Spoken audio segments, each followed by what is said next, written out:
Right जी, welcome back. हम बात कर रहे हैं जी मैरिज लाइफ की, उसके ज़बरदस्त से रूल्स की कि वो क्या होने चाहिए।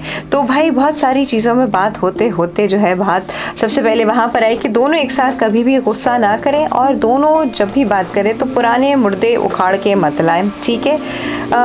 अगर आपको एक और रूल है कि अगर आपको सामने अपने स्पाउस को क्रिटिसाइज़ करना है किसी बात पे, यानी उसको उसकी कोई गलत चीज़ की तरफ आपने पॉइंट आउट करना है, तो यार प्यार भरा अंदाज भी होता है बात करने का, सही अल्फाज का चुनाव भी होता है जिससे कोई दूसरा हर्ट ना हो और वो आपकी बात भी समझ जाए। अब आप गलत अल्फाज इस्तेमाल करके गुस्से में उसको कहेंगे, गलत टोन के साथ कहेंगे, तो आपकी बात समझे जाने के बजाय वो इंसान और गुस्से में आ जाएगा और रिबेलियस हो जाएगा और आपको अपना दुश्मन समझना शुरू हो जाएगा। तो क्रिटिसाइज़ करने वाली बात है, कोई गलती पॉइंट आउट करने वाली बात जो है वो प्यार भरे तरीके से भी की जा सकती है और उसी तरीके से ही लोगों को समझ में आता है। बदतमीज़ी से किसी को समझ नहीं आता, चीखने चिखाने से किसी को समझ नहीं आता। तो ये जी बड़ी इंपॉर्टेंट चीज़ है। फिर एक बात हमेशा की जाती है, that never go to sleep with an argument unsettled. लोग यहाँ हफ्तों महीनों एक दूसरे से बात नहीं करते, दूसरे कमरों में सोना शुरू कर देते हैं। इससे मामला और ख़राब हो जाते हैं, इससे मामला जो है और बिगड़ जाते हैं। ख़वातीन अपना बैग पैक करके अपने अम्मा अब्बा के घर चली जाती हैं, वहाँ पे और उनके साथ जो उनको चीज़ें कही बताई जा रही होती हैं उनके दिल में और खलिशें जो है वो पैदा होती हैं। इसी तरह मर्द हजरात जो है वो अपना तकिया उठा के किसी और कमरे में चले जाते हैं, इससे मामला और ज़्यादा ख़राब हो जाते हैं।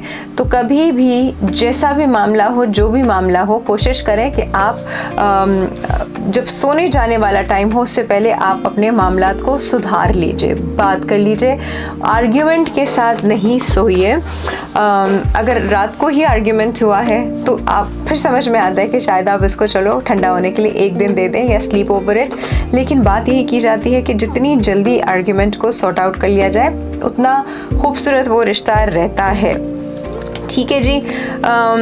और एक और बड़ी इंपॉर्टेंट बात कि एक दूसरे के ऊपर चीखे नहीं, वो घरों से जिनसे चीखने की आवाज़ें आ रही होती हैं, एक तो मोहल्ले वाले भी बड़े परेशान होते हैं, एक तो उनको वैसे भी टो लेने की आदत होती है, तो वो ऐसे ही कान लगा के सुन रहे होते हैं और फिर आपस में बहुत सारे गॉसिप करते हैं। तो आपका एक तो इमेज सारा डिस्ट्रॉय हो जाता है, आपकी रिस्पेक्ट ख़त्म हो जाती है, दूसरा एक दूसरे की नज़रों में भी रिस्पेक्ट ख़त्म हो जाती है। जब आप चीखते हैं ना तो दूसरा ऑटोमेटिकली आपको जो है वो डिसरिस्पेक्ट के लेवल पे ले आता है। और इस रिश्ते में सबसे इम्पॉर्टेंट चीज़ होती है एक दूसरे की रिस्पेक्ट करना, एक दूसरे की रिस्पेक्ट करना।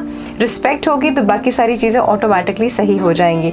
एक रिस्पेक्ट का मतलब ये है कि एक दूसरे के ओपिनियन की रिस्पेक्ट करना, एक दूसरे के ऊपर चीखना नहीं, हाथ उठाना तो बहुत दूर की बात, और दूसरे को उसकी स्पेस देना, ये सब एक दूसरे को रिस्पेक्ट करने वाली बात आती है।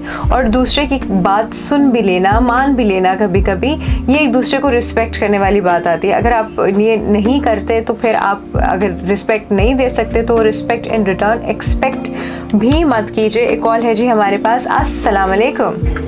वालेकुम अस्सलाम मोहतरमा डॉक्टर राफिया साहब, क्या हाल है? मैं बिल्कुल ठीक ठाक हूँ। कौन बात कर रहा है इतनी क्लियर आवाज के साथ आज? जी मोहम्मद याकूब मुल्तान से। जी याकूब साहब, आपकी आवाज़ माशाल्लाह आज काफ़ी क्लियर आ रही है। कैसे हैं आप? ठीक ठाक हैं? अल्लाह का करम। अच्छा, अच्छी अज़दवाजी ज़िंदगी गुजारने के रूल्स बताइए। तक पर आते हैं जी। मियाँ बीवी का वो दुनिया में ऐसा खूबसूरत रिश्ता है, मैं कहता हूँ इसके अलावा और कोई इतना खूबसूरत रिश्ता नहीं हो सकता। सही बात है, बिल्कुल। और सबसे नाजुक तरीन रिश्ता भी मियाँ बीवी का है।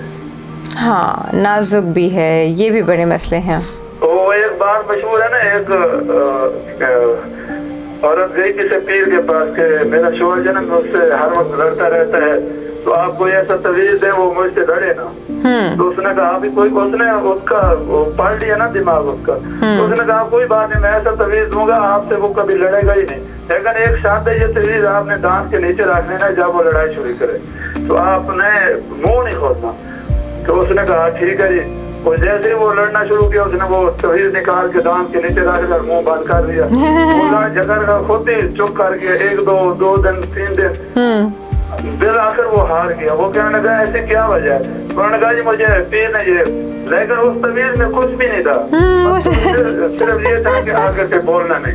सही बात है, सही बात है। ये तो बड़ी जबरदस्त आपने मजेदार किस्म हमारे की देहात तो मैंने जो हम देहात के रहने वाले हैं ना, मुल्तान के गाँव है, तो वहाँ के जहाँ के जो कल्चर था ना पहले, आज से 20-30 साल पहले, मैं उस वक्त की बात कर रहा हूँ जहाँ जब शादी होकर आती थी ना किसी लड़की की, तो उस लड़के को बकायदा फोर्स किया जाता था कि इसे दबा के रखना है, ये पाँव की जूती है, ये काम एनमी की वजह से ये बातें होती थी। लेकिन अब तो अल्हम्दुलिल्लाह काफी अवेयरनेस आ गई है, लोगों में शऊर आ गया तलीम आने से। अब वो बात नहीं, पहले बकायदा ये तरबियत भी दी जाती थी बेटों को कि उसको जो है ना बीवी को दबा के रखना है, वो पाँव की जूती है, इस तरह के अल्फाज इस्तेमाल किए जाते हैं। अल्हम्दुलिल्लाह अब ऐसा दौर नहीं है, अब काफी लोगों में जो है ना सूझबूझ आ गई है और अब तो बेहतरीन यानी कि अच्छा रिश्ते निभ रहे हैं। सही बात है। और ये वाली जो आपने बात कही कि हाँ ये पाँव की जूती है, इसको सर पे ना चढ़ने देना, इसके नखरे ना उठाना, और इस तरह की बातें अभी भी कुछ अनपढ़ घरानों में ऐसी बातें चलती हैं और कुछ अनरिफाइंड दिमागों में भी ऐसी बातें चलती हैं। कुछ पढ़े लिखे, मैं आपको याकूब साहब बताऊँ, पढ़े लिखे लोग भी कुछ इस तरह की दकियानूसी सोच के मालिक मैंने अभी भी देखे हैं। वो ऐसे लोग होते हैं जिनके घर का माहौल उसको उनको तरबियत में ऐसा मिला होता है, उनका कसूर नहीं होता।